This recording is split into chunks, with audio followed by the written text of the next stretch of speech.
Namaste. I welcome all the participants over here to this session from Committee on Economic Commercial Laws and Economic Advisory, where we are exploring the real estate.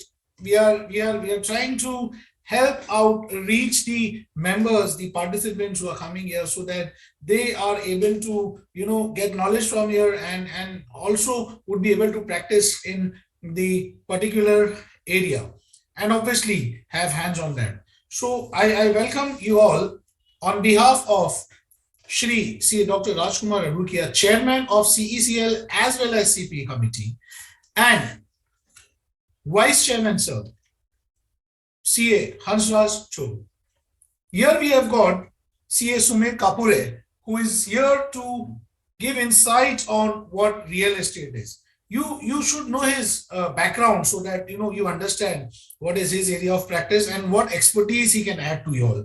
So basically, Sumit Saab is a FCA. He's a commerce graduate. He is technically into providing end-to-end RERA registration, compliances, litigation, and consultancy solutions. He has enormous knowledge about real estate regulations, development, Act 2016. He is for representation and appearance on RERA Authority and RERA Appellate Tribunals, providing consultancy and regular compliance solutions to more than 100 real estate projects. Wow, that's really awesome. He works as a faculty at RERA seminars. He's part of core group members of the Bar Association RERA. And the Bar Association RERA is an association which consists of advocates, chartered accountants, and other professionals. He's part of group formed by ICAI for writing books on RERA. He has written books like RERA, Law and Practices, and contributed chapters on registration of real estate projects, updates of real estate projects, etc., etc. He has a firm which is a one-stop solution to all real estate industry. So, sir, on to you. I welcome you on behalf of the chairman as well as the vice chairman of the committee to take ahead the session from here, sir. All yours. Please go ahead. Thank you, sir. Thanks a lot. Let me first share my screen.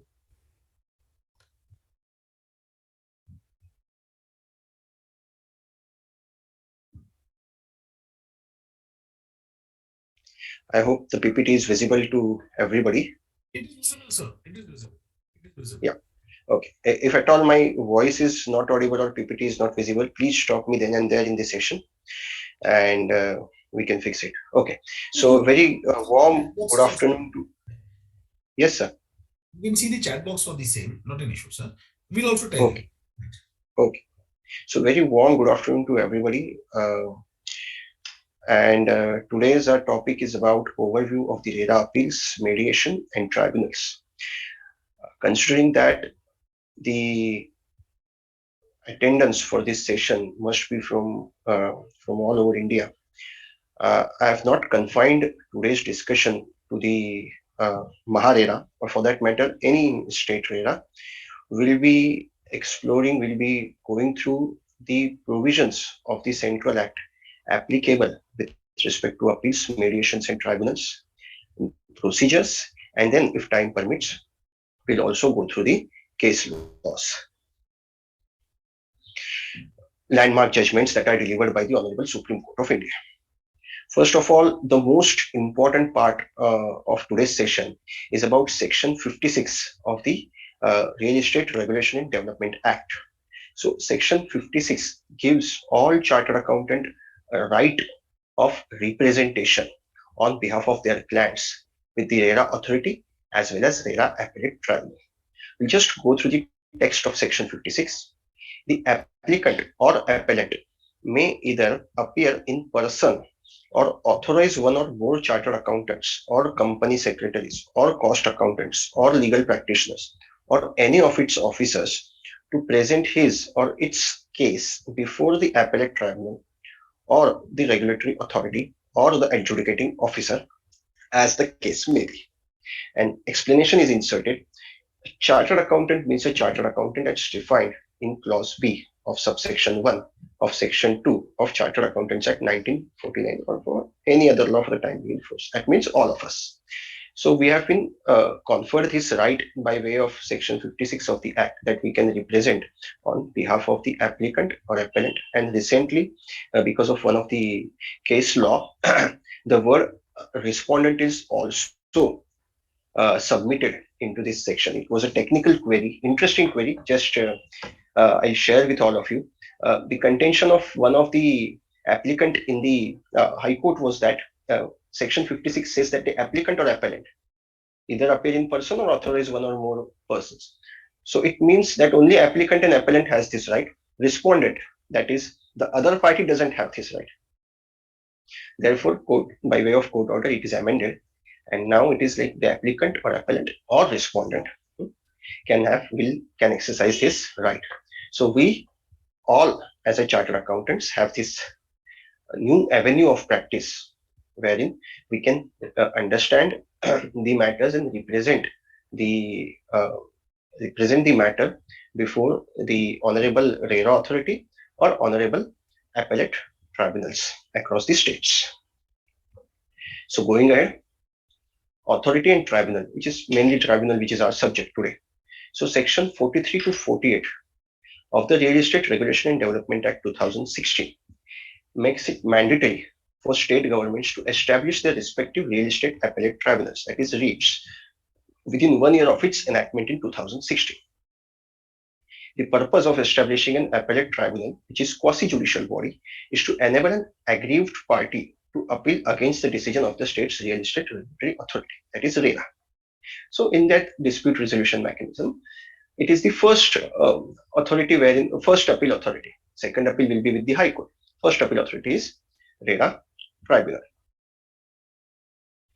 So let us first understand the dispute resolution mechanism in RERA.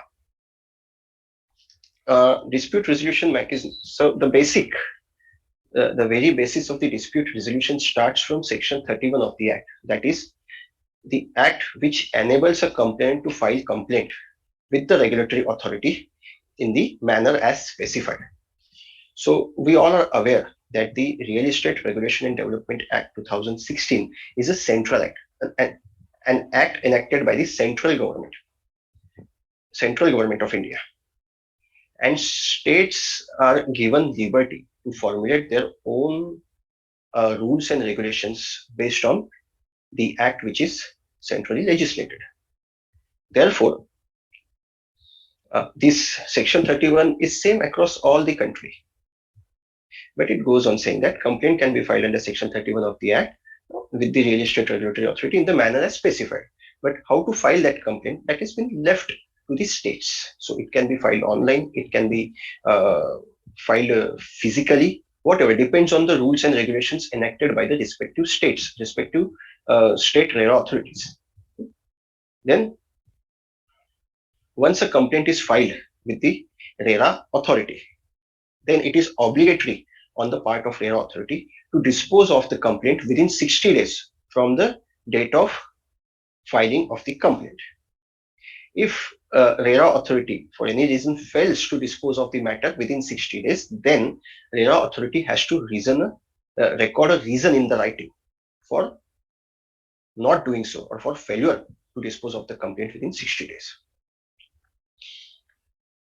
Once RERA authority gives its decision, then any aggrieved party because of the order of the RERA, can prefer an appeal with the Real Estate Appellate Tribunal within 60 days from the date of the order, the date of communication of the order. Difference between date of order / date of communication of the order we'll see during the course of today's presentation. So once the order is communicated to a concerned party, the 60 days count starts from there. So within 60 days from the communication of the order, the aggrieved party has to file an appeal with the Real Estate Appellate Tribunal. What if the aggrieved party fails to file an appeal within 60 days? So simple answer to this in the law, or for that matter in every law, is that you have to file a delay condonation application. If your reasons are fair enough, if the judiciary is convinced with your reason, they'll condone your delay. It may be condoned with cost, it may be condoned without cost. depending on the terms and depending on the facts of each and every case from case to case basis. Okay.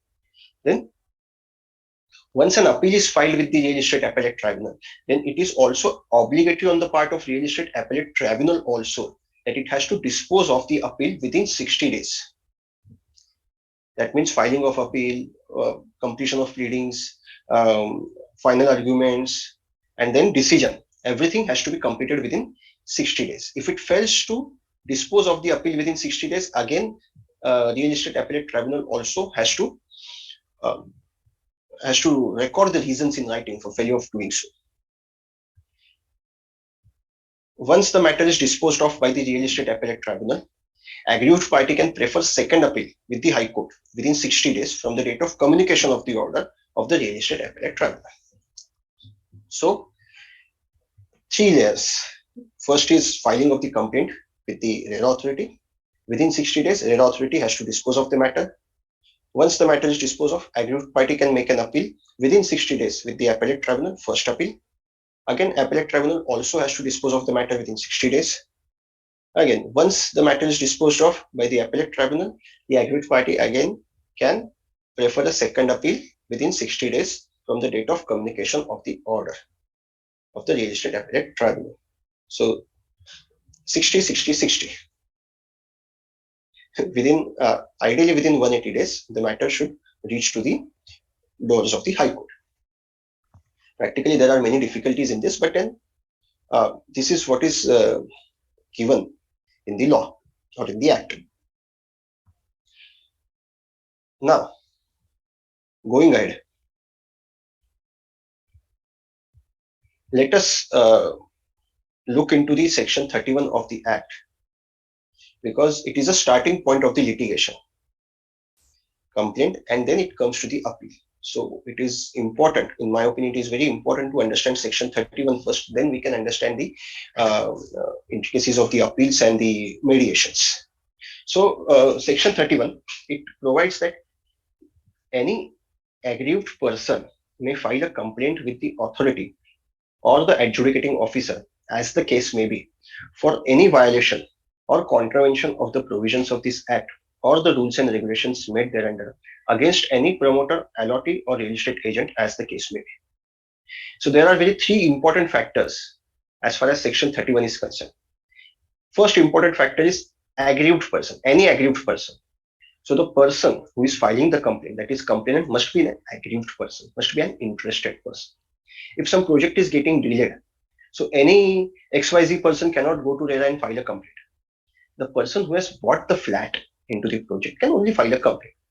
So first and very important condition, person must be aggrieved, any aggrieved person. Then second important part is there must be violation or contravention of any of the provisions of this act or the rules and regulations made there. If there is no violation, if you cannot point out the contravention, the complaint will not stand in the court of the law. Therefore, there must be a violation or contravention of the provisions of the act or the rules and regulations made there.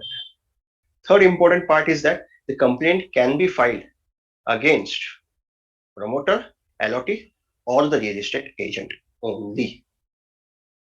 So promoter can file a complaint against allottee or real estate agent, allottee can file a complaint against promoter or real estate agent, or real estate agent can file a complaint against promoter or allottee. So these are the permutation combination it ends here. There are many cases, many matters again in which the financial institutions have been made a party, but then such matters must be are disposed of on the basis of merits. But as far as the definition of section 31 is concerned, so as per the definition, the complaint can be filed against only three sections or three parts of the real estate, that is promoter, allottee, or real estate agent. Okay, so going ahead, there is also an explanation for the first part, aggrieved, that is person. So what does it mean by person other than the individuals? So it says that person shall include the association of allottee or any voluntary consumer association registered under any law for the time being in force. Therefore, other than individuals, the definition of the person also includes the association of allotee or any voluntary consumer association registered under any law for the time being in force. This is what section, I mean, uh, section 31 confines itself as far as the person is concerned. The form, manner, and fees for filing complaint under subsection 1 shall be such as may be specified by the regulations. We have seen this again because it is this being the rules and regulations being the matter of the state RERA authorities. It has been left up to them the kind of form, manner, or filing of fees. The most important part of section 31 is that it differentiates between the regulatory authority and the adjudicating officer. It can be seen from the definition. So in the first line itself, it says file a complaint with the authority or the adjudicating officer. So what is the difference between the two? And which kind of matters or for which kind of matters complaint can be filed with the adjudicating officer or the authority? That we'll see in detail during the course of this session. Now, the last but not the least, source complaint can be filed in case of complaint about non-registration of the project with RERA, which was supposed to be registered with RERA. So what is source complaint? Now let us take an example. I have booked a flat with particular developer, and my as far as my agreement to sale is concerned, agreement to sale provides that the possession of the flat will be provided on or before December 2019.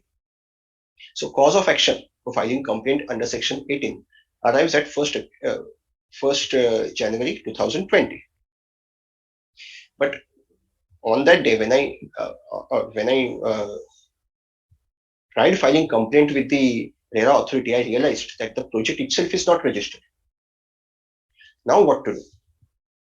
So source complaint is the way wherein a complaint can be made to the RERA.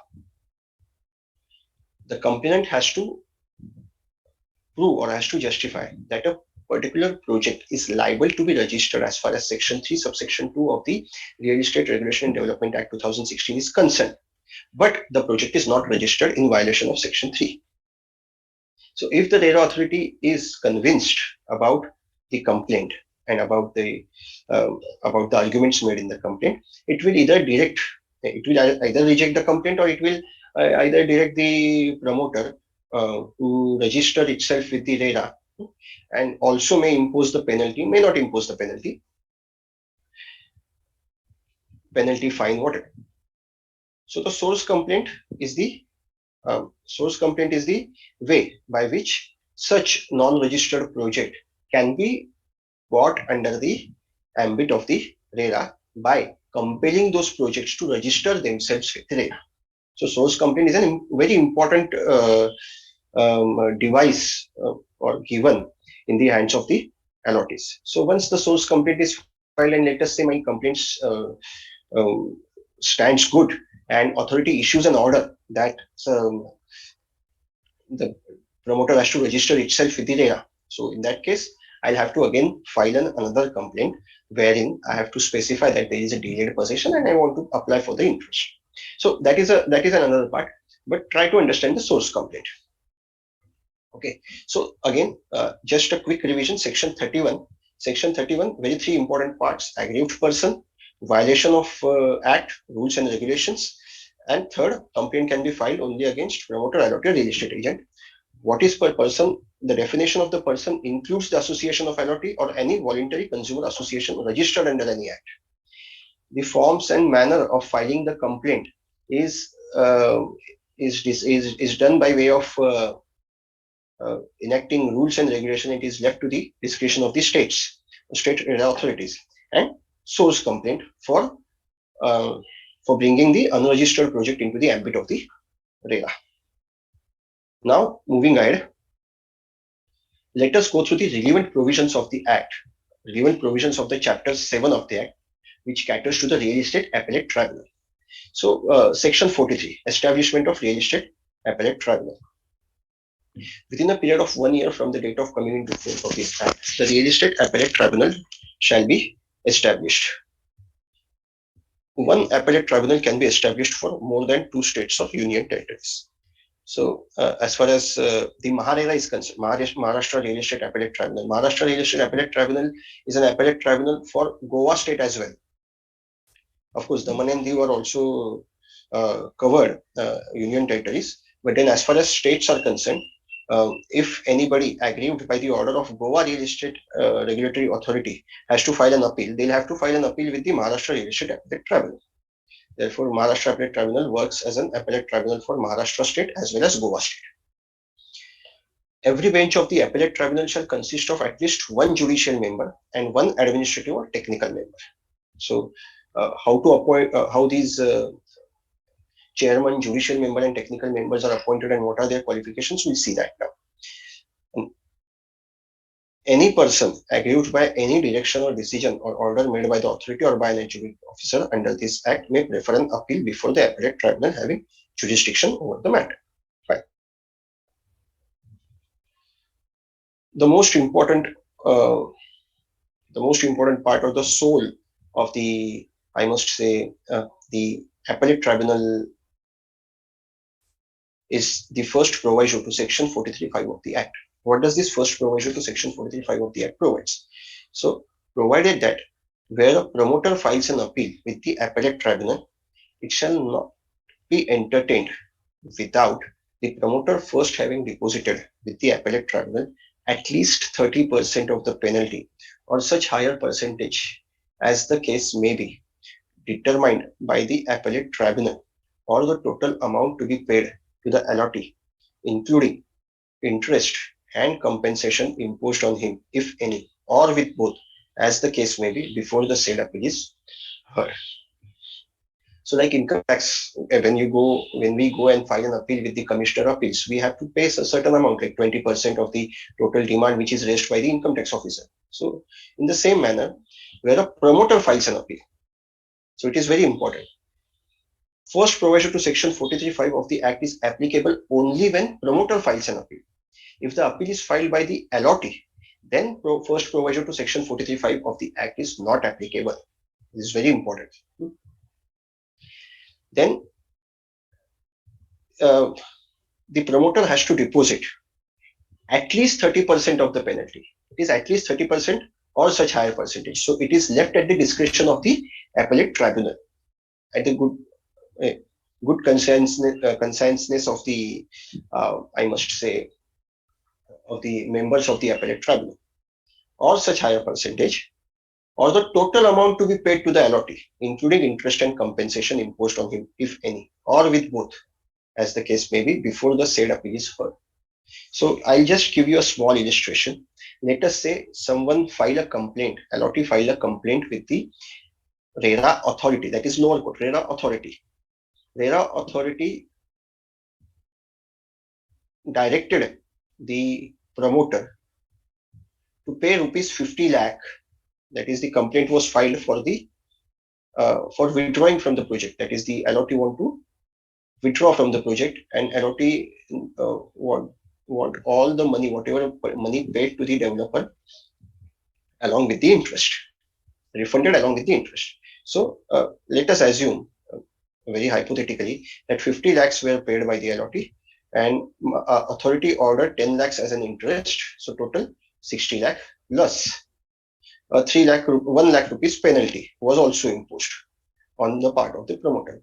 Now promoter makes an application or applies with the appellate tribunal and files an appeal. So in this case, the appellate tribunal will first see whether the promoter has complied with the first provision to section 43.5 of the Act, and then only will go into the merits of the appeal.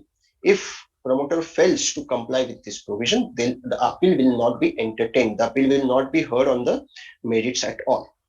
So there are now two parts. First is 60 lakh, 50 lakh principal and 10 lakh interest, and 1 lakh as a penalty. So as far as the first provision to section 43.5 is concerned, it says that at least 30% of the penalty. So out of 1 lakh, the appellate tribunal may ask the promoter to deposit at least 30% or more depending on the discretion of the appellate tribunal, members of the appellate tribunal, or the total amount to be paid to the allotee, including interest and compensation imposed on him, if any, or with both. So, appellate tribunals are also empowered to give a direction that whole 60 lakhs, because what it says, let us read it again. Total amount to be paid to the allotee, including interest and compensation. So principal and interest, both. Whole 60 lakh can be ordered to be deposited with the appellate tribunal as a precondition before entering into the merits of the appeal. This is what practically being followed at the Maharashtra Real Estate Appellate Tribunal. Lately, almost in all the cases, 100% amount is being directed to be deposited as a compliance of the first provision to section 43(5) of the Act, the developers. So I think we are very much clear about this now, and we are good to go ahead. Now, section 44, application for settlement of disputes and appeals to appellate tribunal. So every appeal made under subsection 1 of section 44, of course, shall be preferred within a period of 60 days from the date on which copy of the direction or order or decision made by the authority or the adjudicating officer is received by the appropriate government or the competent authority or the aggrieved person. It shall be in such form and accompanied by such fee as may be prescribed. If appeal is being filed after the expiry of 60 days, delay condonation application has to be filed along with the appeal. Yes, we said. So as far as section 44 is concerned, it says that once the decision is given by the RERA authority, the aggrieved party has to file an appeal within 60 days from the communication of the order to the aggrieved person or to the competent authority, and it has to be accompanied by such form and fees which is prescribed into the rules and regulations of that concerned real estate regulatory authority. And if appeal is being filed after 60 days, then one has to file a delay condonation application along with it. Section 45. It is about the composition of the appellate tribunal. So, real estate appellate tribunal shall consist of a chairperson and not less than 2 full-time members. Not less than 2 full-time. So, there should be at least 2 members, 2 full-time members, of which one shall be a judicial member and the other shall be a technical or administrative member to be appointed by the appropriate government. Now, let us go through how their appointment is made and what is the qualification. So, section 46, qualification for appointment of chairperson or members.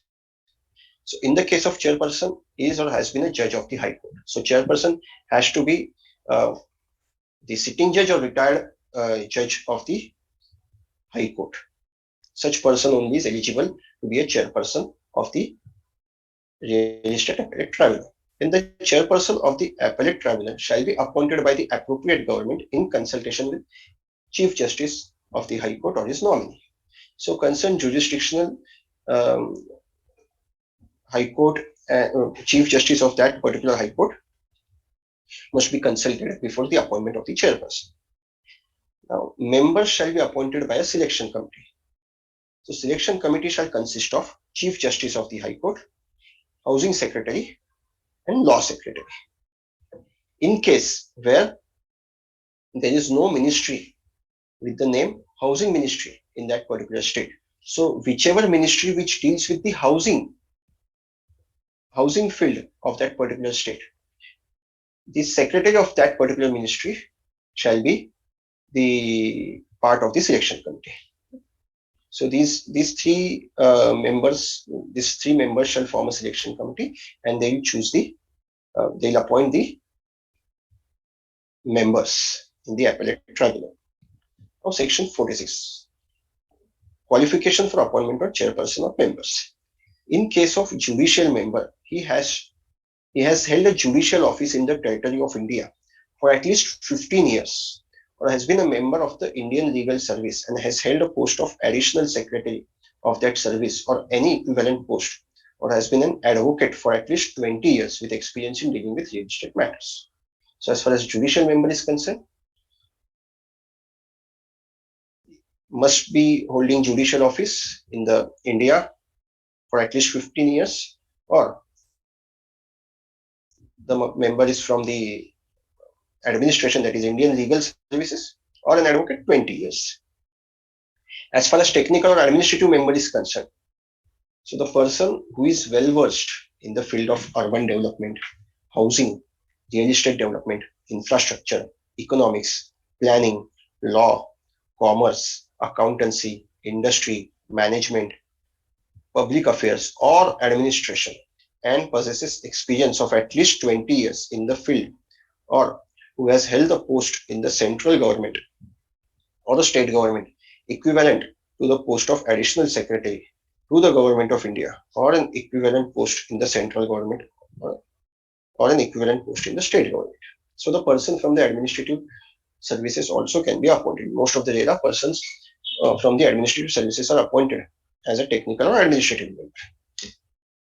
So we have seen the composition of the real estate appellate tribunal. We have seen the qualification for the chairperson as well as members, and we have seen the manner in which the appointment of chairperson or members will be made. Now, moving on to the next section, section 47, term of office of chairperson or members. So as far as chairperson is concerned, chairperson of the appellate tribunal or a member of the appellate tribunal shall hold office as such for a term not exceeding 5 years from the date on which he enters upon his office, but shall not be eligible for reappointment, provided that in case of a person who is or has been a judge of the High Court, has been appointed as a chairperson of the tribunal, he shall not hold office after he has attained the age of 67 years. Provided further that no judicial member or technical or administrative member shall hold office after he has attained the age of 65 years. Very simple. As far as chairperson is concerned, 5 years, or the person attains the age of 67 years, whichever is earlier, not eligible for reappointment. As far as the member is concerned, 5 years, or the person attains the age of 65 years, not eligible for reappointment. Very simple. Now, about these section salary and allowances, these are the technical sections, so I have not emphasized on it, but just we'll go through salary and allowances payable to chairperson and members. This must be 48. That's my mistake, my bad. Section 49 is removal of chairperson and members from office in certain circumstances. Section 50 is about restriction on chairperson or a judicial member on employment after cessation of office. Section 15 is about officer and other employees of appellate tribunal. Section 52 is about vacancies. Very important is about powers of the tribunal. Section 53 of the Act. So the appellate tribunal shall not be bound by the procedure laid down by the Code of Civil Procedure 1908, but shall be guided by the principles of natural justice. So whatever procedures which are given in the Code of Civil Procedure 1908 are not obligatory on the part of appellate tribunal, RERA appellate, real estate appellate tribunal. Subject to the provisions of this Act, the appellate tribunal shall have power to regulate its own procedure. So the many appellate tribunals have come up with their own rules and their own regulations. My bad, not rules, regulations, to regulate their own procedure of working. To the extent, even RERA has even specified what should be the dress code for the people who are representing, for the professionals who are representing the litigants. So up to that extent, the appellate tribunals are empowered to regulate its own procedure. Wherever there is confusion or there is no set practice, normally the real estate appellate tribunals are guided by the Code of Civil Procedure 90 procedures laid down in Code of Civil Procedures 1908, but it is not compulsory at all. The appellate tribunal shall also not be bound by the rules of evidence contained in the Indian Evidence Act 1872. So, Code of Civil Procedure, Indian Evidence Act 1872, nothing is applicable to, nothing is obligatory on the part of Real Estate Appellate Tribunal. The Appellate Tribunal shall have, for the purpose of discharging its functions under this Act, the same powers are as vested in a civil court under Code of Civil Procedure in respect of the following matters. So, in respect of some of the specified matters which we'll go through now, the Appellate Tribunal vests those powers which are vested with the Civil Code under the Code of Civil Procedure 1908. So, what are those powers? Summoning and enforcing the attendance of any person and examining him on oath. So, this power is vested with the Real Estate Appellate Tribunal. It can enforce, summon the attendance of a particular person, requiring the discovery and production of documents, receiving evidence on affidavits, issuing permission for the examination of witnesses or documents, reviewing its own decisions, dismissing an application for default or directing it ex parte, and any other matter which may be prescribed. So it has to be prescribed by way of rules and regulations. Again, so these powers of the tribunal are very important when we are representing the litigant with the Real Estate Appellate Tribunal. We must be aware about what are the powers of the tribunal. And wherever there are some difficulties as far as the matter which we are representing with the Appellate Tribunal, we must be able to correlate that these are the powers of the tribunal and it can be used over here. And this must be emphasized while representing the matter. Therefore, Section 53 is important. If the other party is not making himself or herself available on the day of the hearing, then the Real Estate Appellate Tribunal is empowered to enforce the attendance by way of issuing summons. Then again, some of the technical sections or the sections which govern the internal procedures of the Appellate Tribunal. Section 54 is about administrative powers of chairperson of Appellate Tribunal. Section 55 is about vacancies, etc., not to invalidate proceedings of Appellate Tribunal. Section 56 is right to legal representation. Section 57 is orders passed by tribunal to be executable as decree. And Section 58 is about appeal to High Court. Now here, as far as Section 55 is concerned, vacancies, etc., not to invalidate proceedings of the Appellate Tribunal.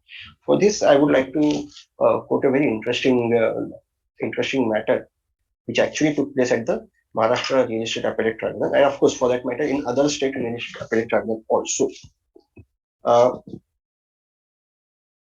During the initial days when Maharashtra Real Estate Appellate Tribunal was formed, by way of notification, a single person, that is a chairman of, I'm not sure about, I guess, Land Revenue Tribunal, was also empowered to act as a chairman of the Real Estate Appellate Tribunal. And later on, the full-fledged Real Estate Appellate Tribunal was established with the chairman and 2 members. So until there was 1 member only, all the matters were heard by 1 member, whereas we have seen that every matter has to be heard by division bench, that is the chairman and any of the member, or judicial member and technical member. So some of the orders which were issued after the full-fledged Real Estate Appellate Tribunal was established along with the chairman and 2 members, and even after the establishing this, the full-fledged Maharashtra Real Estate Appellate Tribunal, the matters were heard by a single bench or single member bench. So it was challenged with the Bombay High Court, and the decision came that whatever the decisions which are given by a single bench are invalid. It must be given by the division bench. So I got confused, wherein Section 55 says that vacancies, etc., not to invalidate proceedings of Appellate Tribunal. So one of very senior advocate to whom I asked this question as a doubt. It is very basic, but I had to ask it. Then that person, that advocate, senior counsel told me that try to understand if there would have been a vacancy and there is no member at all. I mean, due to there being a vacancies, and when the member, technical member or judicial member chairs are not available, in that case, whatever the decisions, in that case, this section 55 applies, vacancies, etc., not to invalidate proceedings of the appellate tribunal. So it was, as I told you, first case wherein the chairman of the land revenue tribunal was empowered to act as real estate appellate tribunal as well. So in that case, whatever the decisions given by that single members are not invalidated, but the decisions given by a single member bench, when when the full-fledged RERA was established, when there was a chairperson, when there was technical member and judicial member as well, there was no vacancy as far as the member is concerned. In that case where the judgments were delivered by a single member judge were invalidated. So I hope it got clarified to everybody. Now the important points. So important points about filing complaint and appeals. I've not emphasized much on complaint because today's our subject is about especially about the appeals. Therefore, and in the later part, of course, the dispute resolution forum or conciliation forum. So important points. Who can file a complaint? Only interested person. We have seen this in section 31. Only aggrieved person can file a complaint. How much amount to be paid while filing complaint? It is specified in the rules and regulations of the particular states, of the real estate related authorities of that particular state. Whatever the fees, 5,000 rupees, 1,000, 2,000, whatever specified, it applies as it is enacted by that state real estate related authority. Manner of filing complaint: online, through website, or physical submissions. Now after COVID era, mostly all the complaints are filed online only. But of course, there are other states also which emphasizes on the physical submissions only.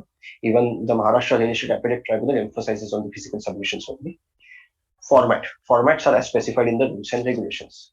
Many rules which are enacted by different state regulatory authorities provide different kind of forms for a complaint to be filed with the authority and for a complaint to be filed with the adjudicating officer. Now we'll come to the point. What is the difference between adjudicating authority and the officer?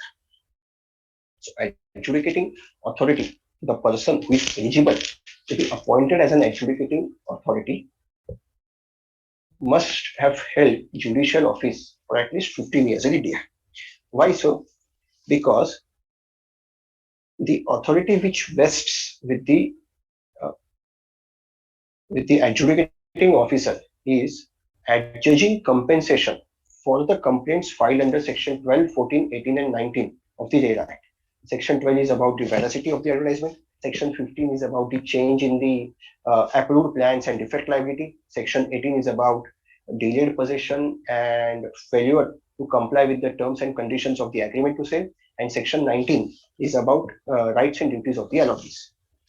So if complaint is received under these four sections and complainant has applied for compensation to be adjudicated under these sections, then only such matters can be adjudged, or such matters comes within the ambit of the adjudicating officer. All other matters vests with the RERA authority. This position was made clear by the very recent popular judgment, popularly known as New Tech judgment or UP RERA judgment. I do have that. I do plan to take that judgment in detail. But just for the information of all of you, this is the difference between RERA authority and adjudicating officer.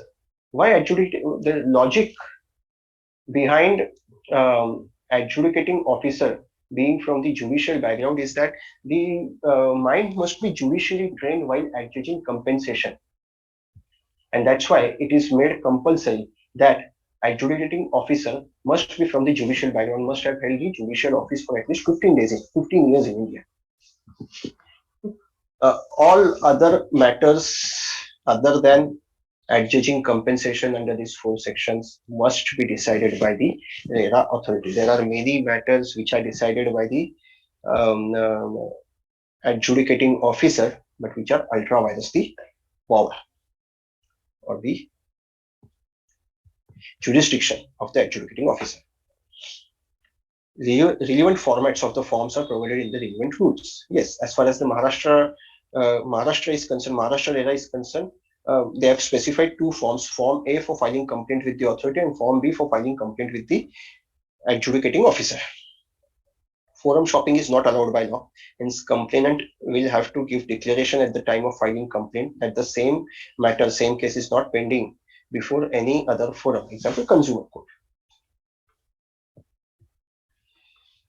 Points to remember while filing appeals: email, or for that matter filing complaints also, email ID and phone number, it is very important.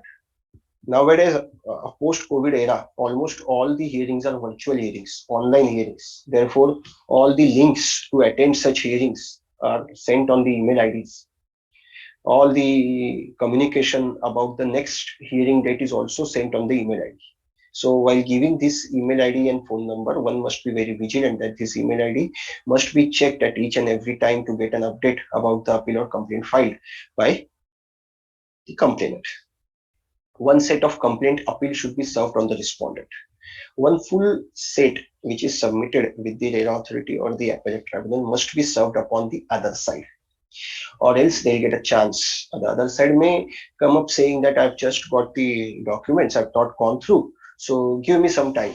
So एक date gaya. So one date gone in this. So normally looking at the usually piled matters before the RERA authority and the appellate tribunals, your next date comes after a month or two.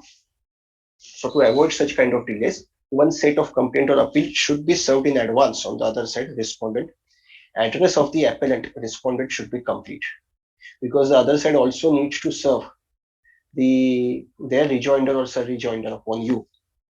So your address and respondent address must be complete. It must be made sure that the one set which is served upon the other side actually is served upon the other side. Language of the complaint appeal should be simple. Then it should be divided into uh, three parts or four parts rather. Facts of the case, giving description of all the facts and circumstances. Provisions contravent. One must try to give. I mean, I follow this. This is not into the forms. That is Form C, which is for the appeals by Maharashtra, as far as Maharashtra rules are concerned. But I give these provisions contravent separately, so as to make myself sure that I'm complying with all the parts or all the facts of all the necessities of Section 31. Provisions provisions of the Act, rules and regulations which are contravened, grounds of the appeal, why I'm filing the appeal, and reliefs claimed, whatever the reliefs that I'm claiming, interim and interim reliefs. Interim reliefs are very important if there is a possibility of creation of third party rights while this matter is being uh, pending before the authority or the appellate tribunal. One must also one must claim the interim relief not to create any third party rights, and it is always advisable to even get a written order towards this effect. Be prepared with the case before entering courtroom virtual hearing link. See, we as a chartered accountants are accustomed to a hearings before the income tax officer, wherein we are in the comfortable environment. The most probably the income tax officer, we know the income tax officer, and we also chit chat with that particular officer um, on the subjects other than the case. So we are at some comfortable level with that person. There is no other person who is arguing who is equally equipped with knowledge. That is not the case as far as the RERA is concerned. There is another qualified professional, advocate, chartered accountant who is equally, or for that matter, maybe more equipped with the knowledge. Therefore, one has to be prepared before entering the courtroom virtual link. And the boards, nowadays boards of the RERA authorities, RERA appellate tribunals are very heavy. As far as the Maharashtra is concerned, 40, 40, 50, 50 matters are listed in a single day as far as the authority or the appellate tribunal is concerned. So looking at the time available, if you are not able to convince the authority or the members of the appellate tribunal that this matter is worth of hearing, within 5 minutes, you will be thrown out. Therefore, one has to be very prepared and think about the possible arguments from the other side also. What will be the other side? Because other side is also equally competent, equally knowledgeable, equally equipped. Manner of filing appeal to the appellate tribunal. Please let me tell you, every real estate appellate tribunal, most of the real estate appellate tribunal have formulated their own regulations wherein they have given what is the manner of filing appeal to the appellate tribunal. What I have tried to extract over here is which is almost equally applicable to all kind of real estate appellate or all real estate appellate tribunal across the length and breadth of the country. Very common uh, document or very common set or very common documents. There might be some special requirement other than these two. One has to go through the concerned states regulation which are formulated by the real estate appellate tribunal of that concerned state. So every appeal filed under subsection 1 of section 44 shall be accompanied by a fee as prescribed. So that may be 1,000, 5,000, 10,000, whatever. Every appeal shall be filed in a form as prescribed here to number of copies as prescribed along with the following documents. Normally, the number of copies are also prescribed, like 2 copies, 3 copies, whatever number of copies that one needs to submit. First, index of the document along with the page number. Extremely important. While making the final arguments, when you are standing before the members being the retired high court judges, please try to understand. You have to maintain that decorum, everything over there. And when you say that, may I request to refer kindly to the page number 44. And when page number 44, which is in your set, is different from the page number 44, which is with the set of the judiciary or the other side, it is a moment of embarrassment or a sorry feel. I have seen many good senior counsels apologizing with the members of the appellate tribunal, saying that this has been done by my junior, my lords, I'm very sorry. But that is not what you're supposed to. So what I normally, the ideal practice to be followed is prepare one set properly and make a photocopies from that set only. Don't try to make 3 and 4 sets and then paginate it. Make one set properly, finish off indexing and paginating of that set only, and make a photocopy of that set only, so that it is very much ensured that the set that you have is same as with the judiciary and the other side as well. In appeal memo, facts of the case, grounds of appeal, reliefs claimed. There must be these 3 things. Certified copy of the impugned order. The impugned order against which the appeal is being preferred. So a certified copy of that impugned order. Affidavit in support of appeal. Wakalatnama or letter of authority along with ₹10 court fee stamp. So this might differ in different states. It might be ₹5, ₹10 or no at all. No court fee stamp at all. But so as far as the chartered accountants are concerned, we have to submit the letter of authority. Documents in support of appeal. Whatever the annexures or exhibits that you are annexing in support of your appeal, you have to annex that after this. Then copy of the complaint filed with the authority. It is normally insisted that the copy of the complaint filed with the authority and the copy of the reply filed by the respondent with the complaint in the complaint. These 2 documents also one is supposed to file along with the appeal. If the set is too bulky, if it is too heavy, it is always advised to divide it into the volumes, volume 1, volume 2, volume 3. So it will be easy to handle for the judiciary.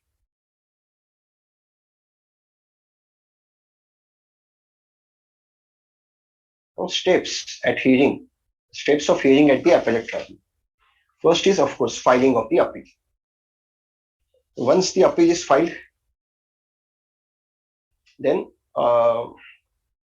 then the compliance of the first proviso to section 43.5. We have seen this. This is immensely important. And then stay application and reply to stay application.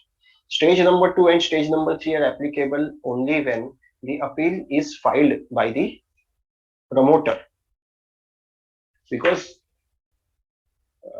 allotee is not required to comply with the first proviso to section 43.5, pre-deposit wala section.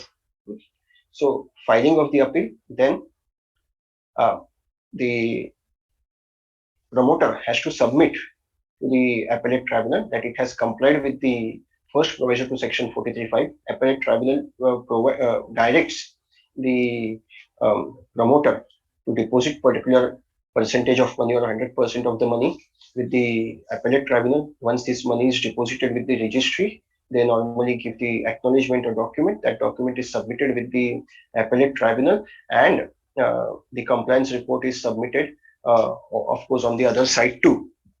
Once this formality is done, then the hearing on stay application and reply to stay application is normally taken up. So to stay the order. Normally in 99% cases where the first proviso to section 43.5 is complied with, stay applications are normally granted. But I think reply to stay application is important, because when the matter goes to the High Court or maybe the Supreme Court, these all documents are very important. In filing of reply to the appeal, once a stay is granted, then a reply to main appeal is filed. Once the reply is filed, the appellant may file the rejoinder. I mean, I want to, if I want to say something on the reply which is filed by the other side, I have to file the rejoinder. And when the rejoinder is filed, if the other side also wants to submit something on that rejoinder, it is called as sub-rejoinder. So reply, rejoinder, sub-rejoinder. Once these all things are complete, this is called as completion of the pleadings, whatever the written documents that we submit. Then the matter is kept for the arguments. One important part in this is also about the delay condonation application. If the appeal is being filed after the expiry of the 60 days, then delay condonation application also needs to be submitted along with the appeal. Delay condonation application is decided separately. First, on the basis of merits, it is first disposed of. If it is disposed of in favor of the appellant, then the appeal is taken up for the hearing. If it is disposed of against the appellant, then normally the question of compliance with the question of filing reply to the main appeal, stay appeal, everything doesn't arise, because the very basically the application for the delay condonation, if it is not sustainable, then of course the appeal also does not survive. Therefore, delay condonation application and then filing of reply, rejoinder, sub-rejoinder. So pleadings. Pleadings also include the written arguments. Normally, when the oral arguments are made before the judiciary, I always insist, or I normally submit whatever the oral arguments that I'm going to make in the written format also to the judiciary, for the benefit of judiciary as well as for the benefit of us. Whatever the oral argument that we made, that must be somewhere on the record. Therefore, written arguments also, written statements also need to be submitted. Once these written statements are submitted, we can say that pleadings are complete. Then an argument is made. Then the matter is argued before the appellate tribunal. Once arguments from both the sides are complete, then the matter is kept for the order.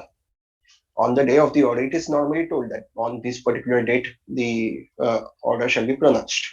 On the day of the order, operative part of the order is read out. Only operative part. An actual or written order is uploaded on portal or by way of whatever the procedure of that appellate tribunal. Normally, it is uploaded on a portal, and then you have to apply for the certified copy of the order. So this is how whole process takes place. Normally these stages. After understanding the procedure, after understanding the provisions of the Act, after understanding the procedure.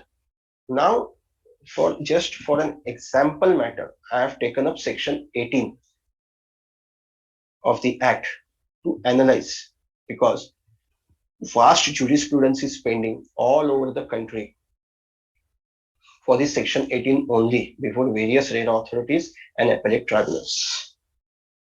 So this is very important section. So what is there in this particular section? So if the promoter, we'll just first read out the section. If promoter fails to complete or is unable to give possession of an apartment, plot or building in accordance with the terms of the agreement for sale, or as the case may be, duly completed by the date specified therein, or due to discontinuance of his business as a developer on account of suspension or revocation of the registration under this Act, or for any other reason, he shall be liable on demand to the allottees in case the allottee wishes to withdraw from the project without prejudice to any other remedy available to return the amount received by him in respect of that apartment, lot, building, as the case may be, with interest at such rate as may be prescribed in this behalf, including compensation in the manner as provided under this Act. Provided that when allottee does not intend to withdraw from the project, he shall be paid by the promoter interest for every month of delay till handing over of the possession at such rate as may be prescribed. Let us simplify this. This is simplified version of section 8. There are two causes of action which are given in section 8. First is in case of delayed possession, and in case of possession not in accordance with the agreement to sell. So in case of delayed possession, any of these cause of action is arrived, then what is the remedy available to the allottee? So first is option 1 is stay with the project and claim interest from the date of default. So continuing with the example that I gave you, I have executed an agreement to sell with the developer wherein promised date of possession is December 2019. On December 2019, the promoter was supposed to give me possession. Promoter has not given me possession till date. So what is the date of cause of action? Date of cause of action is 1st January 2020. On this day, the developer made a default. So from this date till date, I am eligible to claim an interest from the developer. Option 2 that is available to the allottee is leave the project and claim the refund of all the monies paid to the promoter along with interest from the date of payment. So let us say I don't want to, I'm not interested in project at all now because there is so much delay. I'm not interested in the project at all now. I want to claim refund of all the monies that are paid to the developer. So I do have that option too. In that case, I'll get, instead of getting an interest from 1st January 2020, I'll be eligible to get an interest from the date of actual payment to the promoter. So from that date to the actual payment, I'll be eligible to claim interest. So let us say if I give 5 lakhs as a booking money on 1st January 2015, so from 1st January 2015 till actual repayment of that amount, I'll be able to claim interest. Another 5 lakh paid on, let us say, 30th June 2015, from 30th June to actual repayments, and so on. So these are the two options which are vested with the allottee as far as section 18 is concerned. It is not only for delayed possession, it is for in case possession is not in accordance with the agreement to sell. Whatever the terms and conditions which are given in the agreement to sell, and if those conditions are not complied with, the allottee is always having the right to file a complaint under section 18 of the Act. And once an allottee file a complaint under section 18, these are the two options, these are the two remedies which are available to the allottee. First, again, of course, the first remedy is to stay within the project and claim an interest, and leave the project and claim refund of all money. These two options which are available at the disposal of the allottee, not the developer. Developer cannot say, okay, I'll give you the refund. You don't, you don't stay with the project. I'll give you all the amounts in refund. So this normally happens wherein the bookings are very old and the flat value is very high now. So wherein their developer normally is of the view that will refund the money we'll get back the flat and sell at the higher price. But that is not, it is not at the option of the developer or the promoter, it is at the option of the allottee. Choosing section 18 over all other section is of course the time constraint, and second is as I told all of you that a vast jurisprudence is pending before all the RERA authorities and appellate tribunal across the length and breadth of the country in this section 18. Now, a few frequently asked questions, FAQs. First is, I booked an apartment in 2016. I was supposed to get possession by December 2018 as per agreement to sell. I have not received possession till date. I want to file complaint for delayed possession at RERA, but my project is not registered with RERA. What to do? So most of these questions, we already know the answer because we have seen that in the previous slides. So of course you do have an option to file a source complaint with the RERA. First, the source complaint needs to be filed, wherein you have to compel the promoter to register itself with the RERA under section 3. Once that is done, then a complaint can be filed for under section 18 for claiming an interest for delayed possession. Okay. Moving on to the next question. I filed complaint against builder. For last 2 hearing dates, builder is not appearing at a RERA authority. What to do? Again, the powers of the, we just saw the powers of the RERA appellate tribunal. Same powers vest with the RERA authority too. So their appellate tribunals, RERA authorities are vested with the power to summon and enforce an attendance of any person. So that power has to be exercised. Next is, I filed a complaint with RERA. RERA disposed of the complaint after hearing and passed final order. When I read final order, I observed that my project name is wrongly written in the order. In addition, amount paid by me is also wrongly mentioned. What to do? Of course, the appellate tribunals and RERA authorities are empowered to review their decisions or to correct the decisions, correct the mistakes that are apparent from the records. One has to make an application to that effect and get it done. What is Roznama? How to obtain the copy of Roznama? So Roznama is normally a record wherein the proceedings in the particular matter on a particular date are recorded. So whatever, let us say there are 5 hearings took place in a particular matter to decide that matter, then there must be 5 Roznamas of that particular date. So one has to preserve, of course, one has to apply for a certified copy of the Roznama from the authority appellate tribunals also. The procedure to obtain the copy of the Roznama is normally given in the rules and regulations enacted by the respective states. So one has to follow those rules, make an application in the prescribed format, pay a prescribed fee, and obtain those Roznamas. Do complainant need to be present at each and every time hearing takes place? Of course not. One has given the Wakalatnama or the letter of authority, the complainant need not be present unless specified so by the RERA authority or the appellate tribunal. What is dress code for professionals appearing at the authority tribunal? Many of the some of the RERA appellate tribunals have specified the dress code for the professionals appearing at the authority or tribunal. Normally, the RERA is also Maharashtra Real Estate Appellate Tribunal has also enacted the regulations to that effect. The kind of dress that I'm wearing now, a tie and the blazer and the coat. This is the code for professionals other than advocates, and for advocates, they do have their own black coat and that not that normally they wear. So they also have to follow that dress code.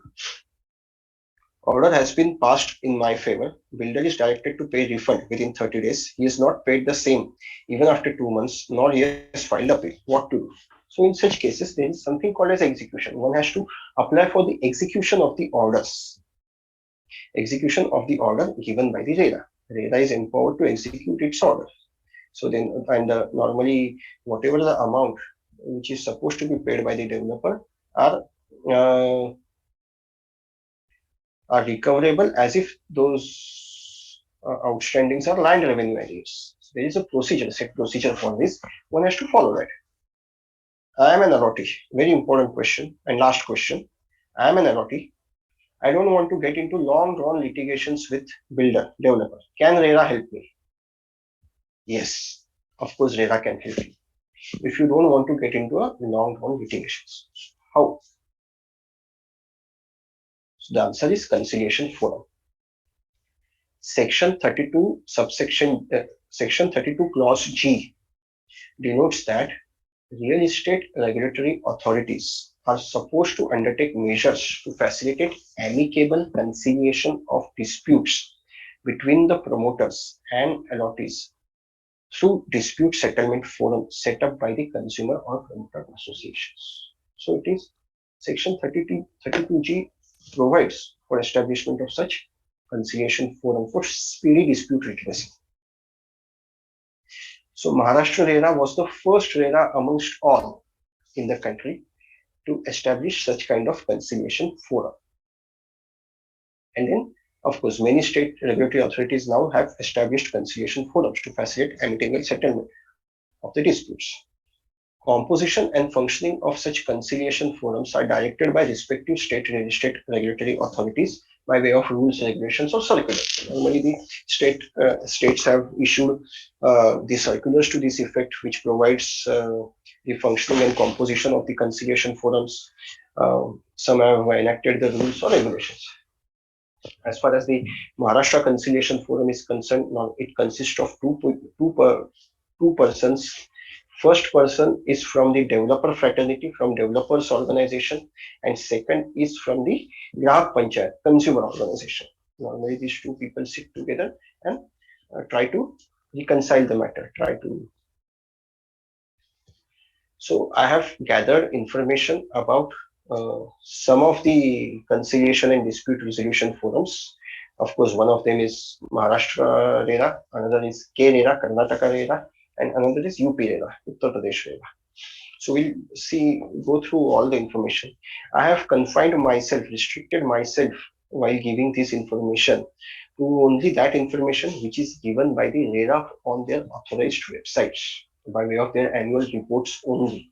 Though such reports are of way back 2019, 2018, 19, but then too, I think the authorized source of information is that only. Okay, so Mr. Vasant Prabhu, who is a secretary of the Maharashtra Real Estate Regulatory Authority, is also chairman of the Maharera Conciliation and Dispute Resolution Forum. White Circular Number 31/2021, dated 18th May 2021, Maharera set up procedures and time limits to send the matter to conciliation forum by way of consent of both the parties.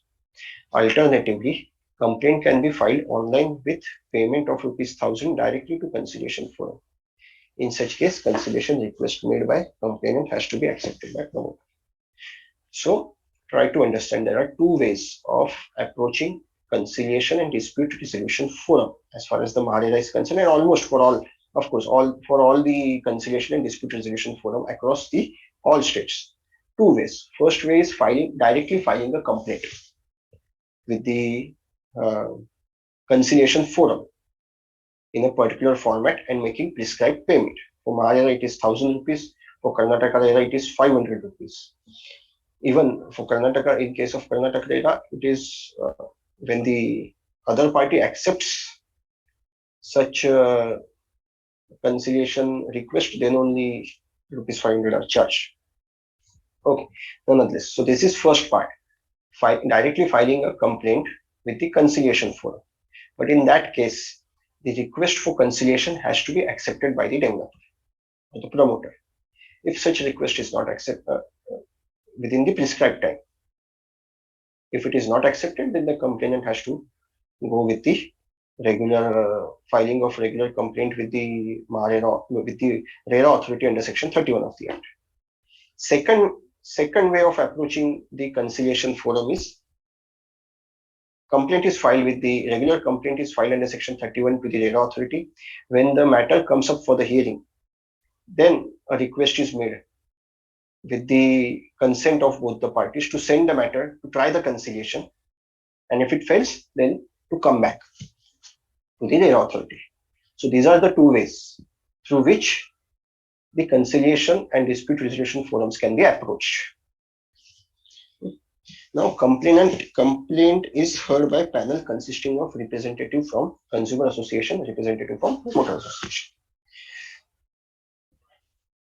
Once both parties agree on the settlement, terms of those settlement are reduced in writing then and there and signed by both the parties. Copies are furnished to both the parties. Before pre-COVID era, when these hearings there used to be physical hearings in the conciliation forum office or some developer's office. So where there normally, if the conciliation is successful, then the terms and conditions agreed by both the parties reduced then and there on the piece of paper, signed by both the parties, countersigned by both the conciliators. As far as now the virtual hearings are concerned, the both the parties are directed to provide it into the chat box that they have accepted these terms and conditions, and then a virtual or the soft copy of the Roznama is issued that these terms are agreed. Now, what if the conciliation is not successful? When the matter is direct matter, that is wherein the complainant has filed a direct complaint with the conciliation forum and the conciliation is not successful, in that case the complainant has an option to file a regular complaint with the RERA authority under section 31. Alternatively, even the conciliators also can suo motu convert the conciliation request into a regular complaint if they are of the opinion that it is necessary to do so in the interest of natural justice. If the matter is sent by the RERA bench, a regular complaint is filed, complaint comes up for the hearing, and by way of consent of both the parties, the matter is sent to the conciliation forum. The conciliation is not successful. In that case, the conciliation forum, the conciliators, along with their comments, sends back the matter to the RERA authority for the regular hearing, saying that the conciliation is not successful. They may even record their comments. But why it is not successful? They may not record. It is at the discretion of the conciliators. When the conciliation is successful, yes, we saw this. These the terms and conditions of those settlements are reduced in writing in both the ways, direct, directly approaching the conciliation forum or by way of through RERA bench. Now, once these terms and conditions are agreed before the conciliation forum, and any of the party doesn't comply with such terms and conditions in the future, then what happens? So the parties concerned shall comply with the terms of the settlement. Non-compliance of the terms by either party shall give the other party right to approach the Maharera. In case of further complaint to Maharera by the parties in the same subject, Maharera authority shall take cognizance of any such agreed terms of conciliation. So Maharera will take a cognizance of such non-compliance and will accordingly look into the matter. While deciding, accordingly will have the merits, look into the merits of the matter.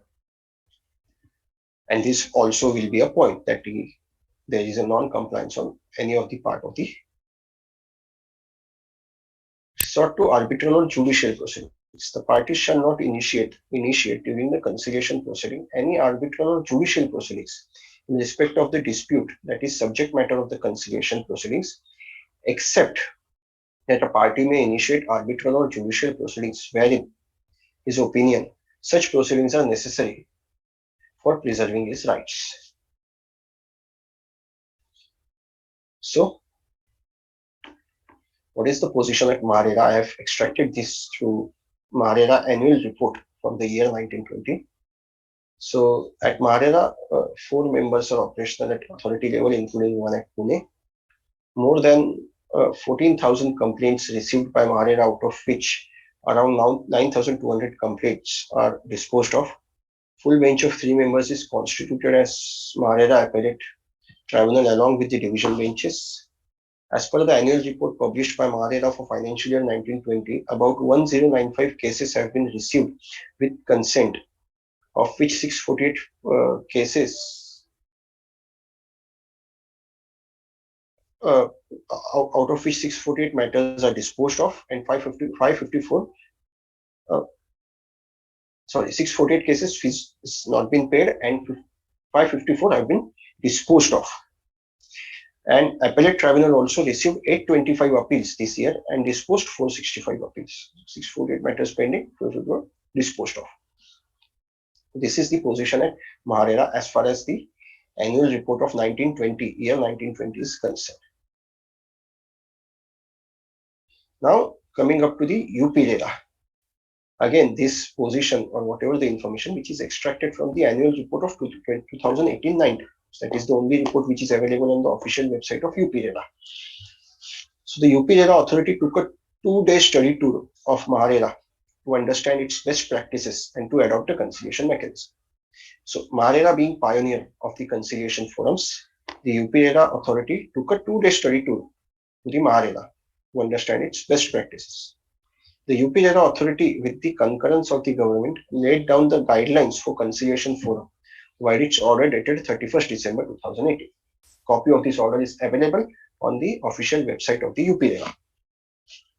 The UP-RERA authority has established 2 conciliation forums at Lucknow and NCR, National Capital Region, for amicable settlement of disputes between the promoters and the allottees.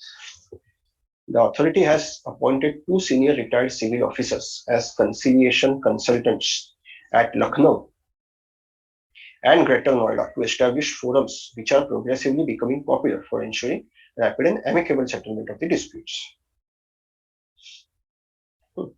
So direct conciliation request during year 18-19. So total conciliation requests received during year 18-19 were 1398, out of which conciliation was done in 123. An agreement reached in 89 matters, and in 22 matters conciliation got failed.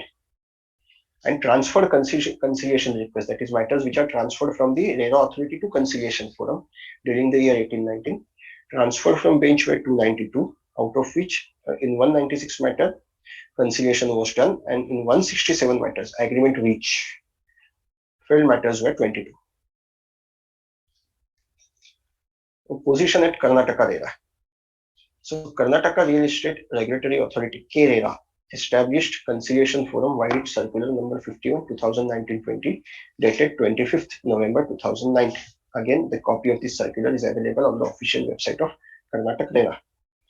Via this circular, KRERA has established core committee which shall be headed by Secretary KRERA.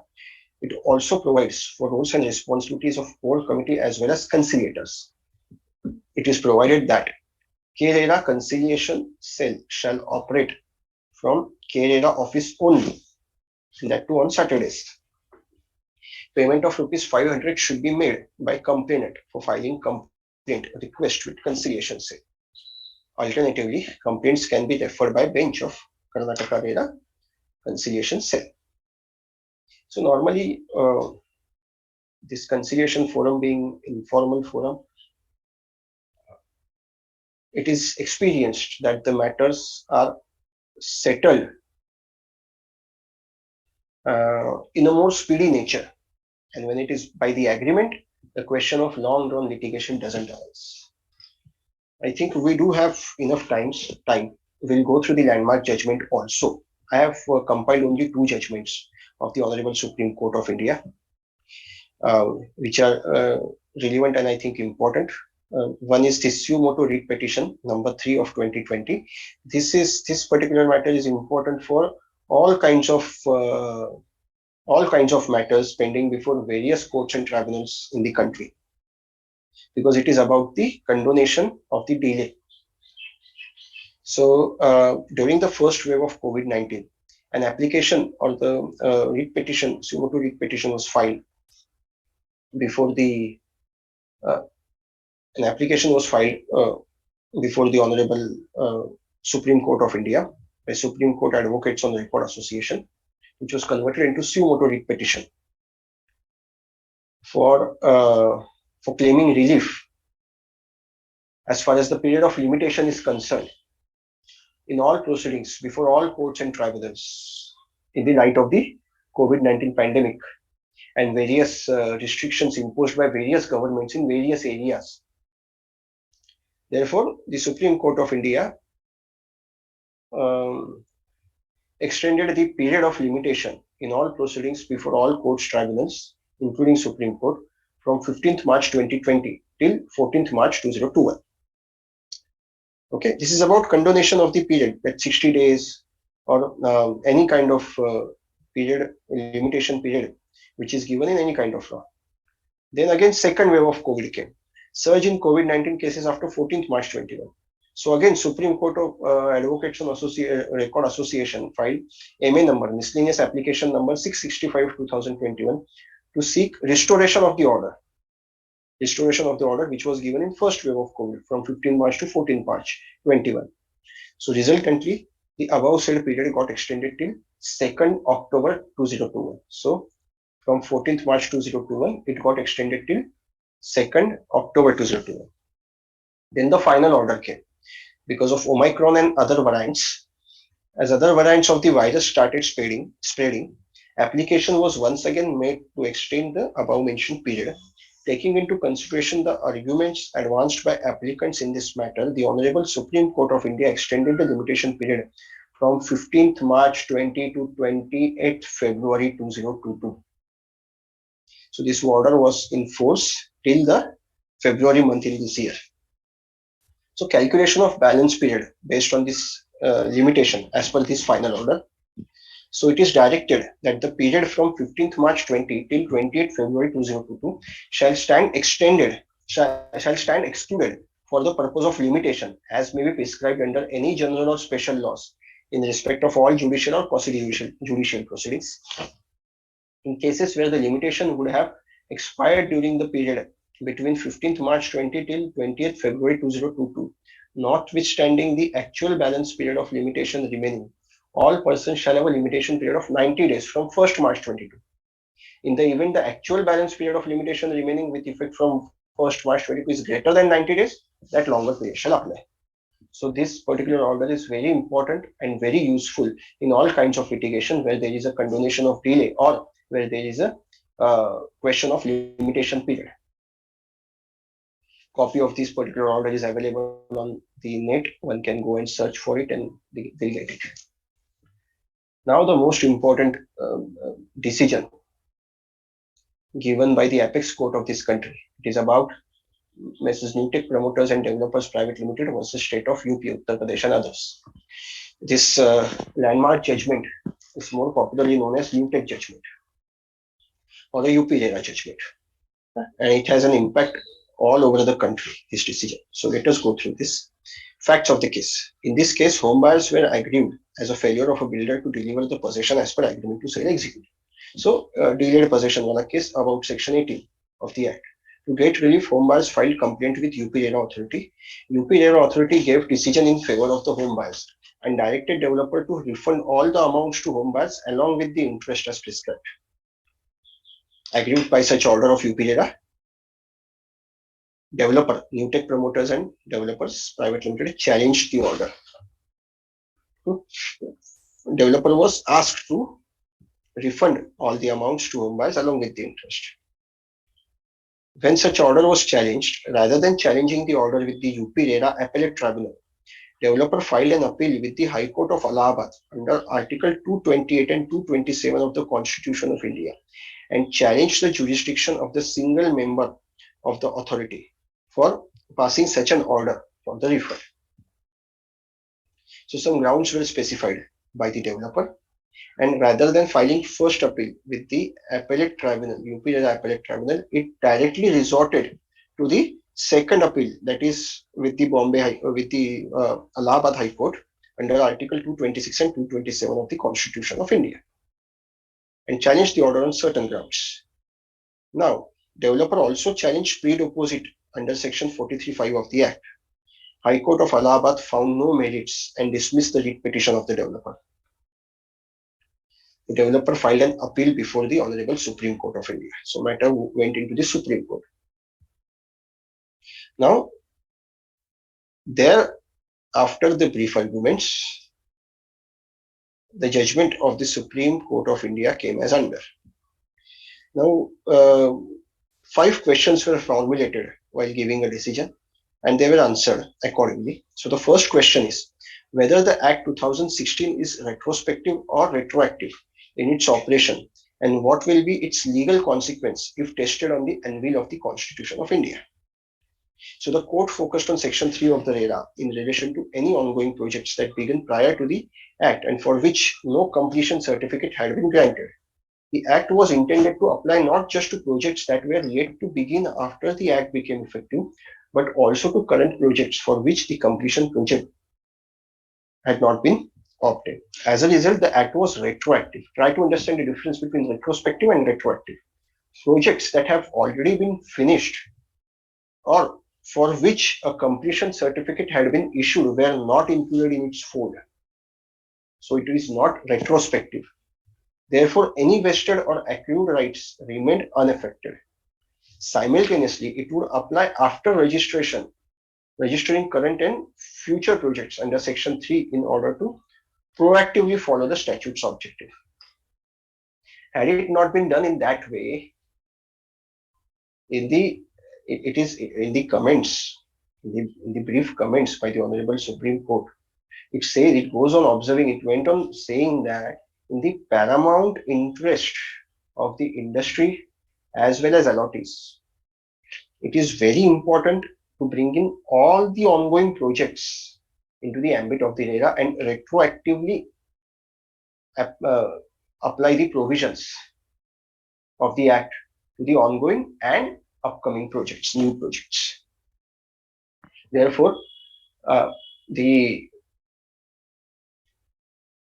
Supreme Court said that the provisions, especially Section 3 of the RERA, is not retrospective but retroactive and therefore valid in the eyes of the law.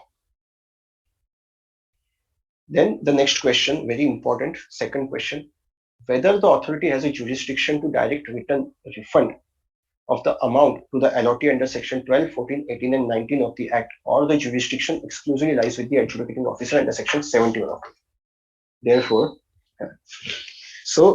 while answering this question, Supreme Court of India very clearly gave the jurisdiction of the Appellate Tribunal, jurisdiction of the RERA authority, and jurisdiction of the adjudicating officer.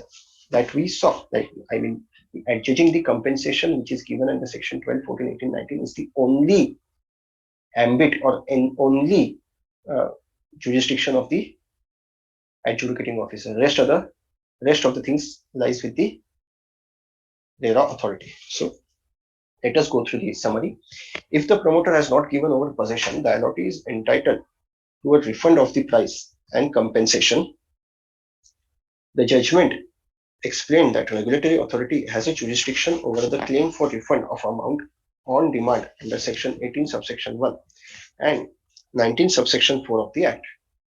After holding an inquiry under Section 71, the adjudicating official has the authority to adjudicate compensation under Section 12, 14, 18 and 19 subsection 3. That means in cases allottees file complaint against promoter for refund of the amount, interest or penalty for delayed possession, such complaint shall be decided by authority and not by adjudicating officer. However, if the complaint pertains to compensation, such complaint shall be dealt by adjudicating authority. So there were many matters which were pending before the appellate tribunals, real estate appellate tribunals, wherein the refund or the interests were awarded by the adjudicating authority, and such all matters are now remanded back to the RERA authority. Going ahead, third question, whether Section 81 of the Act authorizes the authority to delegate its power to a single member of the authority to hear complaints instituted under Section 31 of the Act. About the delegation of the power, where the authority is empowered to delegate its power. If the power has been delegated by the responsible authority under the statute, such action by a single member cannot be deemed to contravene the Act's requirement. The power, Section 81 of the RERA expressly empowers the authority to delegate its powers and tasks to any member by general or special order. As a result, other powers and functions of the authority, if delegated to a single member of the authority, are subject to Section 81 of the Act, with the exception of right to establish rules under Section 85 of the Act. Therefore, Delegation of power of the authority to a single member was also upheld by the apex court. Second last, fourth question, whether condition of pre-deposit under proviso to section 43(5) of the Act for entertaining substantive rights of appeal is sustainable in law. Now, this is very important.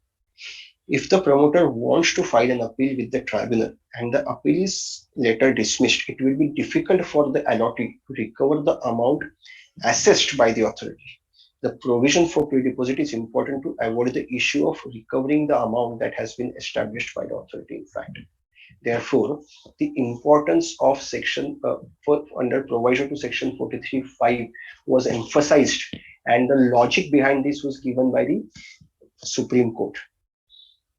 If the legislature intended to ensure that money determined by the authority can be preserved, if an appeal is chosen by the promoter and the pre-deposit is given, section 43(5) cannot be argued to be in contravention of Article 14 and Article 19(1)(g) of the Constitution. Therefore, the logic behind emphasizing on the pre-deposit under first proviso to section 43(5) as given by the Supreme Court of India is that pre-deposit is important to avoid the issue of recovering the amount that has been established by the authority, in fact. Therefore, to secure the amount, this pre-deposit is important, and the provision was upheld by the apex court. And the last but not the least, whether the authority has the power to issue recovery certificates for recovery of the principal amount under section 40 subsection 1 of the Act. So it was a technical question because the section 40 subsection 1 goes on saying that the recovery certificates can be issued for the interest or compensation. So the question was whether principal amount, let us say whether principal amount which is there in the order, whether recovery certificates can be issued for that or it can be issued only for the interest and compensation amount. So this was also analyzed. So section 18 expresses the authority to command the repayment of the principal amount, and the interest that is payable is on the principal amount. In other words, there is no interest if the competent authority has not decided a principal amount. Furthermore, the Act is interpreted to suggest that principal amount plus interest has formed a composite amount that can be recovered as a land tax arrears under Article 41 under Section 40 subsection 1 of the Act. The primary aim of the Act would be defeated if Section 40 subsection 1 is rigidly taken to suggest that only penalty and interest on the principal sum are recoverable as arrears of land revenue. The court emphasized that the sum that has been calculated and refundable to the allottee either by authority or the adjudicating officer in terms of the order is recoverable within the ambit of section 40 subsection 1 of the Act for the purpose of harmonizing the law. That means the Supreme Court expressed an opinion that if there wouldn't have been a principal, question of interest doesn't arise. Therefore, harmonious interpretation of the provisions of the Act, in its opinion, it says that yes, of course, the authority is empowered to issue recovery certificates for the recovery of principal amount as well, along with the interest, compensation, and penalty. So, with this, I have tried to briefly cover the appellate tribunals, conciliations, and two important landmark judgments of the Supreme Court of India. Thanks a lot for the patient hearing from all of you, and I open this session for the questions and answers. I'm checking on the questions and we'll Yes. just wait for a couple of minutes more because as of now I don't see any question. But yes, the participants would be coming up with the questions. Okay. Okay. We'll wait.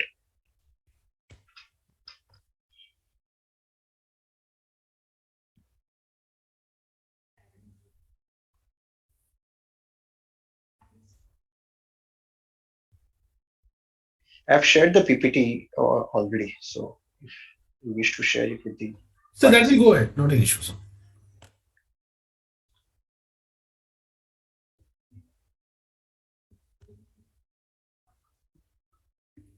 So I've sent across a question. I've just pasted it in the chat box. recent judgment of the RERA Tribunal, which was published in the media too, Times of India on 8th May 2022, they had directed the promoter builder to pay the amount paid by the allottee along with the interest to the allottee. Refer Times of India 8/5/2022. But I don't see a question in this. This is an information, piece of information. So I think over here they are just trying to have some deliberations on this, like so that you get an insight on Correct. Correct, this. correct, correct. No, such kind of orders are given, and even the recovery warrants are also issued by the various RERA authorities. Of course, the question of execution of those recovery warrants is still there, but I think the Central Advisory Committee, which is formed under the RERA Act only, is also trying to act upon this so that this recovery shall be speedy and it will give relief to the home buyers.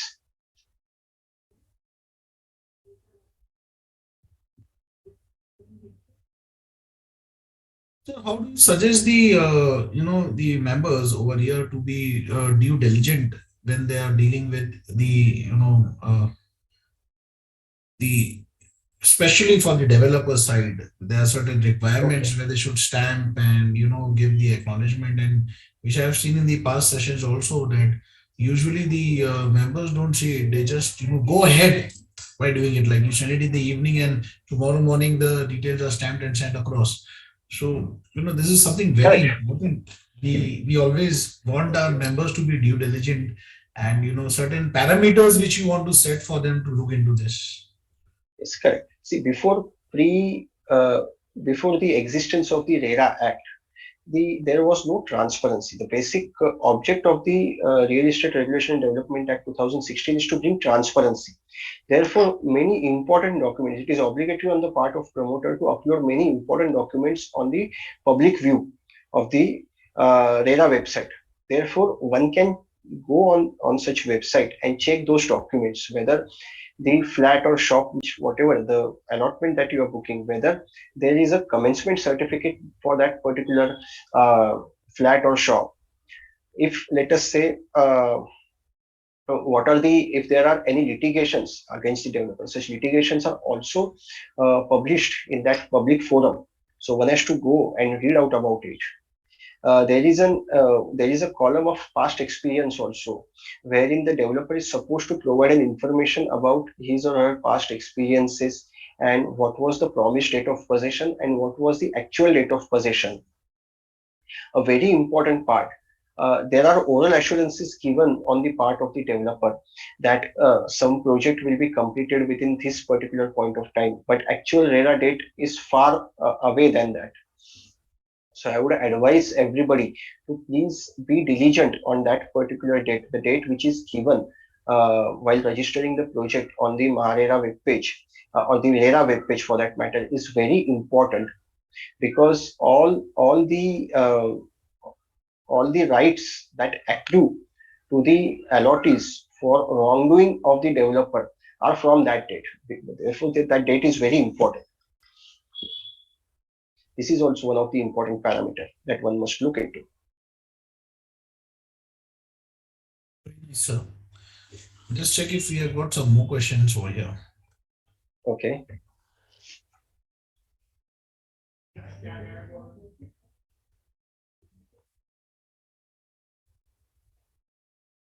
Um, on a lighter note, I feel that either I was very excellent in delivering the lecture so that everybody understood everything. So Sir, therefore, I'll there are tell no you, questions. there are around one.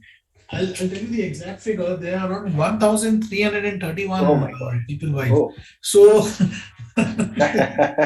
Or else I was so bad that nobody understood a single word and therefore there are no questions. no, There no, can that be is these not the two case. extreme Had had possibilities had only. had that been there from 1100, it would have gone to 11. From 1100, it went to 1,331. Correct, correct, correct. It is 1381. That's a huge number.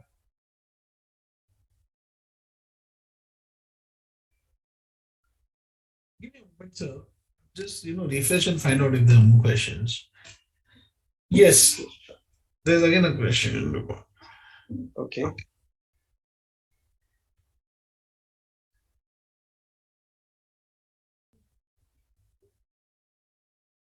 I don't see it in the chat box. No, it's for us. See, there. This is for the participants over here. Yeah, Hmm. we are in the process of sharing the PowerPoint presentations, which has been given to us by the respective faculties, the speakers who have come here, who have taken these sessions. So I would suggest that just be calm on that, and definitely it is there. Definitely it is there. We'll just wait for a couple of minutes because some questions if they develop. Sure, sure.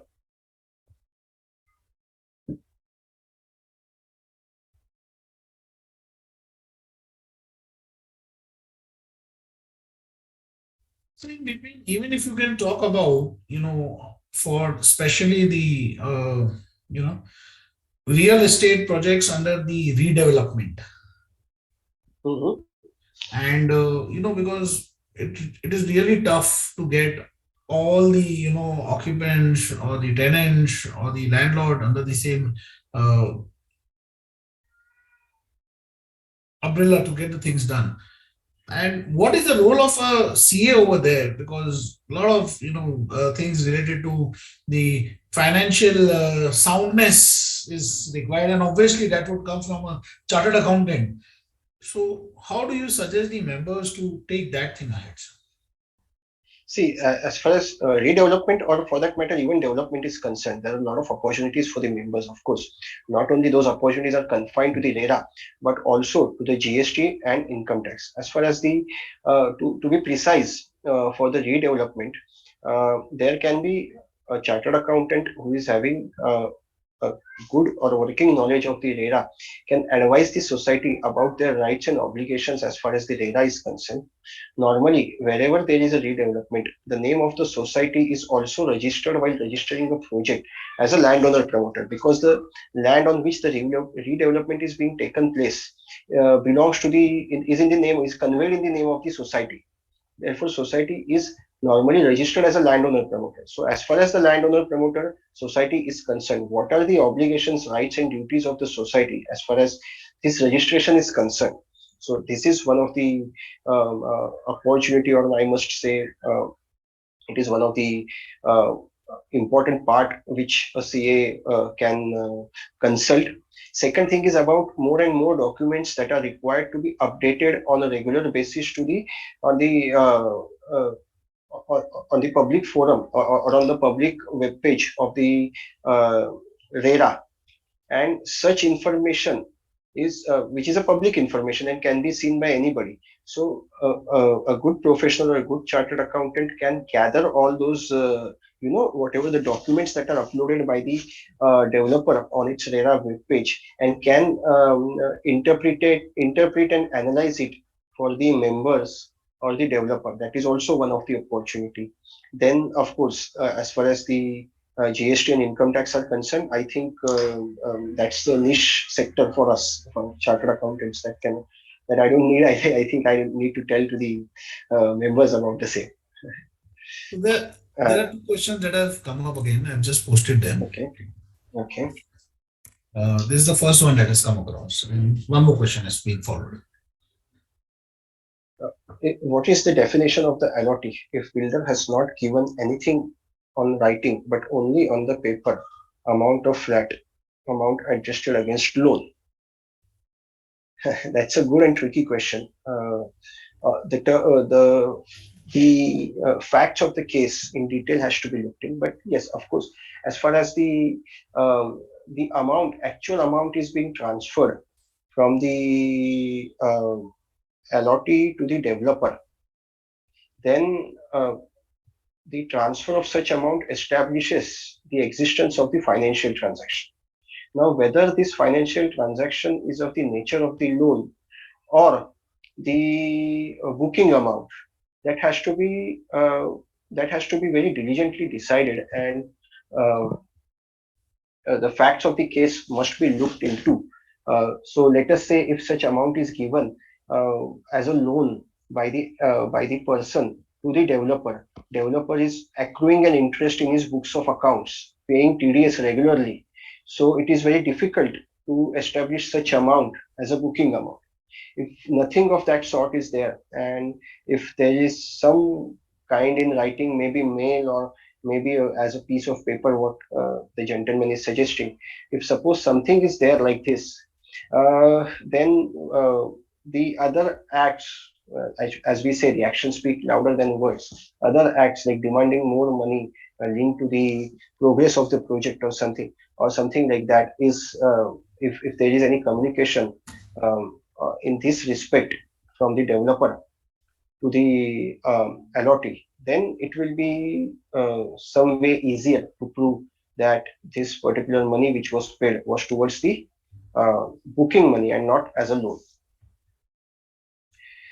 Now, moving ahead, sorry, third question is if estimate is on the lower side while issuing the certificate, now the cost escalated, then how to go about it? Okay, so there is a provision on the RERA web page to to amend the estimated cost which was given while issuing the certificate or at the time of registration. The procedure, as far as the RERA is concerned, is that one has to file a correction application, give the letter um, providing the original estimate of the cost and now revised estimate of the cost, if possible, the reason for the same, and submit it, pay the fees, prescribed fees. It is 5,000 in case of RERA.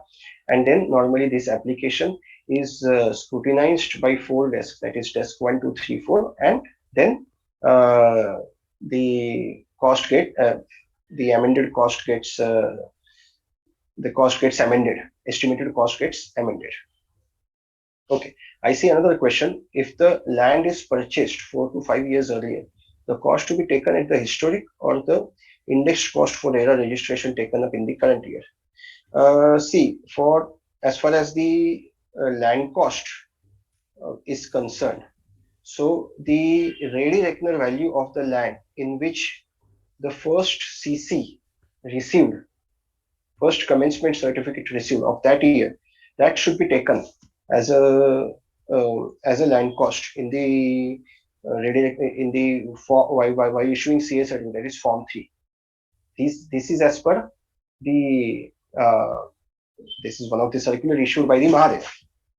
As far as the other states are concerned, one has to look into whether it is with in consonance with the provisions as far as the Maharera is concerned. If it is something other than that, yes, one has to look into the circulars or any kind of amendments that are done by respective state RERA authorities.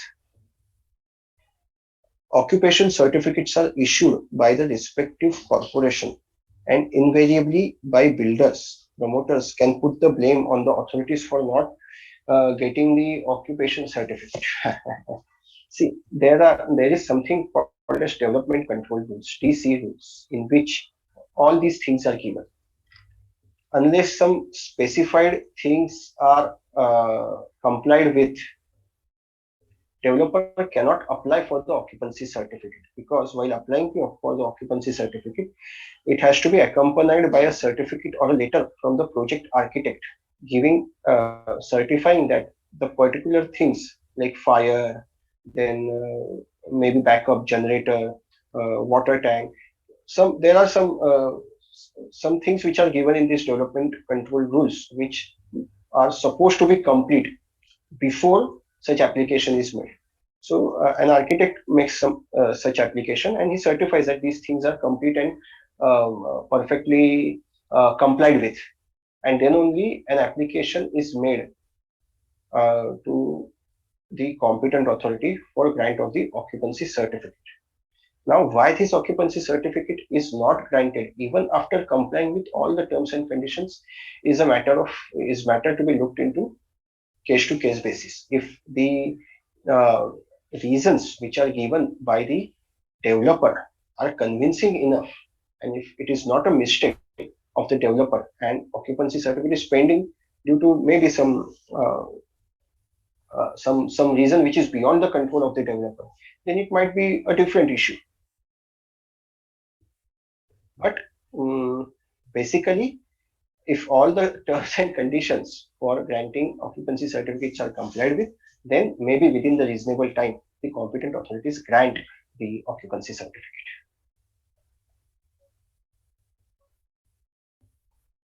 I hope the I don't queries see are any satisfied. questions coming up. Okay, Just a minute. I'll just reload it once again. sure.